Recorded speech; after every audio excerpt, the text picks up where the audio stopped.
Israel thanking the US for using its veto, halting a Security Council resolution for an immediate ceasefire. America's impunity has to end. It's gone on for way too long, for far too long. The United States has made a complete, malicious mockery of even the concept of international law, of human rights.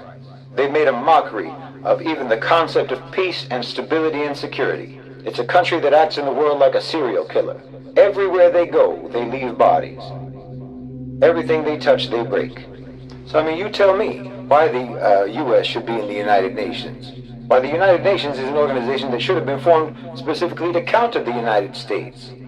It's an insult to the whole planet to have America sitting in the UN, much less sitting on the Security Council, the greatest threat to global security, and they dominate the Security Council. It's time, it's past time for the United Nations to invoke Article 6 and expel the U.S. from the United Nations. Well, you and I both know that the United States has never treated the UN as if they're just a member of the UN. The United Nations, as long as the U.S. is in there, is just like a meeting room where all of the countries in the world go to get their orders from the boss.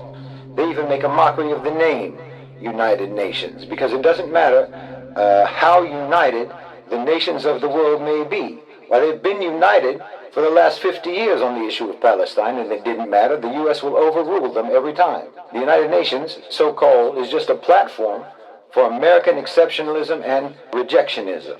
And as long as the United Nations allows this, and does not invoke Article 6 and expel the United States, I think that every country in the world is just participating in some sort of ritual humiliation and doing nothing but offer tribute to the very country that consistently and insistently does all of the crimes that the UN was created supposedly to prevent from being done.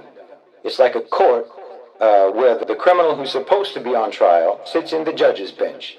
It's as if the victims are in the court being sentenced by the one who victimized them. It offends every principle that the United Nations claims to stand for. And it's not like they don't have the protocols. They have the protocols, and they have the mechanisms to do something about it and to put it to an end. And that's exactly what they need to do, and they need to do it now. This is the only way to end this terrible cycle of violence once and for all.